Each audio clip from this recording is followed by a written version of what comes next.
ಭಾರತೀಯ ಕಿಸಾನ್ ಜಿಂದಾಬಾದ್. ಯಾರು ನಮ್ಮ ಸುಖದಾತ? ನಮ್ಮ ಸುಖದಾತ ಕಟವೇಶ್ವರ ತಗಳಿ ಸಾಕು. गंगा माता की, गो माता की, गो माता की, भगवान बलराम की भारतीय किसान संघ जिंदाबाद. यारो नम्मा सुखदाತ, यारो नम्मा सुखदाತ. ಬೇಕೇ ಬೇಕು, ಬೇಕೇ ಬೇಕು.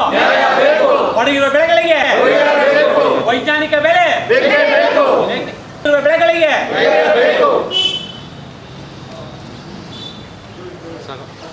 कोई ना ಸ್ವಲ್ಪ.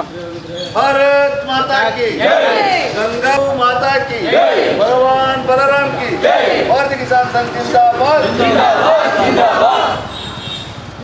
ರೈತರ ಮೇಲಿನ ಎಫ್ಐಆರ್, ಕೊಲೆ ಪ್ರಕರಣದ ರೈತರ ಮೇಲಿನ ಎಫ್ಐಆರ್, ಕೊಲೆ ಪ್ರಕರಣದ ರೈತರ ಮೇಲಿನ ಎಫ್ಐಆರ್, ಕೊಲೆ ಪ್ರಕರಣದ ರೈತರ ಮೇಲಿನ ಎಫ್ಐಆರ್. ಅವೈಜ್ಞಾನಿಕ ಬಿಡದಿ ಟೌನ್ಶಿಪ್, ಅವೈಜ್ಞಾನಿಕ ಬಿಡದಿ ಟೌನ್ಶಿಪ್, ರೈತರ ಮೇಲಿನ ದರ್ಪಕ್ಕೆ, ರೈತರ ಮೇಲಿನ ಸರ್ಕಾರದ ದರ್ಪಕ್ಕೆ, ರೈತರ ಮೇಲಿನ ಭಾರತೀಯ ಕಿಸಾನ್ ಸಂಘದ ವತಿಯಿಂದ ಇಂದು ನಗರದಲ್ಲಿ ಪ್ರತಿಭಟನೆ ಮಾಡಿ ಮಾನ್ಯ ಜಿಲ್ಲಾಧಿಕಾರಿಗಳಿಗೆ ಮುಖಾಂತರ ಮಾನ್ಯ ಮುಖ್ಯಮಂತ್ರಿಗಳಿಗೆ ಮನವಿಯನ್ನು ಕೊಟ್ಟಿದ್ದೀವಿ. ಎರಡು ವಿಷಯವಾಗಿ ನಾವು ಮನವಿಯನ್ನು ಕೊಟ್ಟಿದ್ದೀವಿ. ಮೊದಲನೇ ವಿಷಯ ಏನು, ಇವತ್ತು ಬರಗಾಲ ಬಂದಿದೆ. ಸುಮಾರು 6 ತಿಂಗಳಿಂದ ವಿಜ್ಞಾನಿಗಳು ಹೇಳ್ತಾ ಬಂದಿದ್ದಾರೆ ಎಲ್ನಿನೋ ಎಫೆಕ್ಟಿಂದ ಮಳೆ ಕೊರತೆ ಆಗುತ್ತೆ, 60% ಹೆಚ್ಚು ಪ್ರಮಾಣದಲ್ಲಿ ಮಳೆ ಕೊರತೆ ಆಗುತ್ತೆ ಅಂತ ಹೇಳಿದ್ದಾರೆ.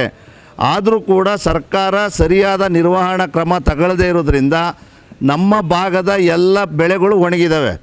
ಎಷ್ಟು ಮಟ್ಟಿಗೆ ಒಣಗಿದ್ದಾವೆ ಅಂತಂದರೆ 50% ಫಸಲು ಕೂಡ ಸಿಗ್ತಾ ಇಲ್ಲ. ಆ ದೃಷ್ಟಿಯಿಂದ ಮೊದಲು ಫಸಲು ಪರಿಹಾರವನ್ನು ಕೊಡಬೇಕು. ಎರಡನೇದಾಗಿ ಏನು ಈ ಬರಗಾಲ ಬಂದಿದೆ ಇದಕ್ಕೆ ಸಮಗ್ರ ರೂಪದಲ್ಲಿ ಅಂದರೆ ಏನು ಯುದ್ಧೋಪಾಯದ ರೂಪದಲ್ಲಿ ವ್ಯವಸ್ಥೆಗಳನ್ನ ಕಲ್ಪಿಸಬೇಕು. ಅಂದರೆ ದನ ಕರುಗಳಿಗೆ ಮೇವಿನ ವ್ಯವಸ್ಥೆ ಆಗಬೇಕು, ಗೋಶಾಲೆಗಳನ್ನ ತೆರಿಬೇಕು, ಮತ್ತು ಎಲ್ಲೆಲ್ಲಿ ನೀರಿನ ಹಾಹಾಕಾರ ಇದೆ ಅಲ್ಲೆಲ್ಲ ನೀರನ್ನು ವ್ಯವಸ್ಥೆ ಮಾಡಬೇಕು.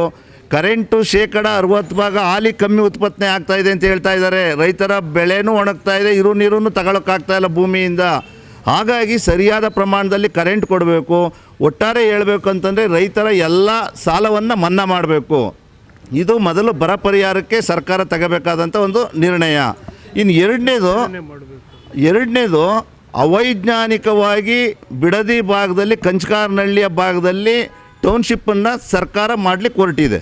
ಇದು ಅವೈಜ್ಞಾನಿಕ.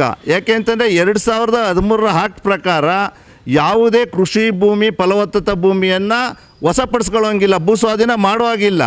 ಆದರೆ ರಿಯಲ್ ಎಸ್ಟೇಟ್ ದಂಧೆಗೆ ಈ ಸರ್ಕಾರ ಈ ಕ್ರಮವನ್ನು ಕೈಗೊಳ್ತಾ ಇದೆ. ಮತ್ತು ಅಲ್ಲಿ ರೈತರು ತಮ್ಮ ಹಕ್ಕಿಗಾಗಿ ಹೋರಾಟ ಮಾಡ್ತಾಯಿದ್ದಾರೆ. ತಮ್ಮ ಭೂಮಿ ಒಂದು ಸರಿ ಹೋದರೆ ಮತ್ತೆ ಸಿಗೋದಿಲ್ಲ ಅನ್ನುವಂಥ ಭಯದಲ್ಲಿ ರೈತರು ಹೋರಾಟ ಮಾಡ್ತಾಯಿದ್ದಾರೆ. ಅಂಥ ರೈತರ ಮೇಲೆ ನೀವು ಕೊಲೆಗಡಕ FIR ಹಾಕ್ತಾಯಿದ್ದೀರಲ್ಲ, ನೀವು ಕೊಲೆ ಮಾಡೋ ಪ್ರಯತ್ನ ಮಾಡಿದ್ರು ಅಂತೇಳಿ FIR ಹಾಕ್ತಾಯಿದ್ದೀರಲ್ಲ, ಇದು ಖಂಡಿತ ಖಂಡನೀಯ. ಇದನ್ನು ಭಾರತೀಯ ಕಿಸಾನ್ ಸಂಘ ತೀವ್ರವಾಗಿ ಖಂಡಿಸ್ತದೆ. ದೇಶದ್ರೋಹಿ ಮೇಲೆ ಇರ್ತಕ್ಕಂಥ FIR ಅಮಾಯಕರು ಅಂತ ರದ್ದು ಮಾಡ್ತೀರಿ, ಆದರೆ ತಮ್ಮ ಭೂಮಿ, ತಮ್ಮ ಜೀವನ ಹೊರಟೋಯ್ತದೆ ಅಂತಕ್ಕಂಥ ರೈತರ ಮೇಲೆ ನೀವು ಕೊಲೆಗಡಕ FIR ಹಾಕ್ತಿರಲ್ಲ, ನೀವು ಅಟೆಂಪ್ಟ್ ಟು ಮರ್ಡರ್ FIR ಖಂಡಿತ ಇದು ತಪ್ಪು. ಯಾಕೆ ಅಂತ ಹೇಳಿದ್ರೆ ಇವತ್ತು ರೈತರ ಆಧಾರದ ಮೇಲೆ ಸರ್ಕಾರ ಅಧಿಕಾರಕ್ಕೆ ಬಂದಿದೆ. ಆದರೆ ನೀವು ಅಂಥ ರೈತರ ಮೇಲೆ ಅಟೆಂಪ್ಟ್ ಟು ಮರ್ಡರ್ FIR ಆಗ್ತಾ ಇರೋದು ತುಂಬ ದುಷ್ಟ ಕೆಲಸ. ಇದು ಈ ಕೂಡಲೇ ರೈತರ ಮೇಲಿನ ಎಲ್ಲ FIRಗಳನ್ನು ಕೂಡ ರದ್ದು ಮಾಡಬೇಕು. ಮತ್ತು ಏನಲ್ಲಿ ನ್ಯಾಯಯುತವಾಗಿ ಹೋರಾಟ ಮಾಡ್ತಾ ಇದ್ದಾರೆ ಅದಕ್ಕೆ ಸ್ಪಂದಿಸಿ ಬಿಡದಿ ಟೌನ್ಶಿಪ್ಪಿಂದ ವಾಪಸ್ ಬರಬೇಕು ಅನ್ನುವಂಥದ್ದನ್ನು ಭಾರತೀಯ ಕಿಸಾನ್ ಸಂಘ ಆಗ್ರಹಿಸ್ತದೆ. ಆಡ್ಯ ರಮೇಶ್ ರಾಜು, ಭಾರತೀಯ ಕಿಸಾನ್ ಸಂಘ ಪ್ರಾಂತ ಅಧ್ಯಕ್ಷ.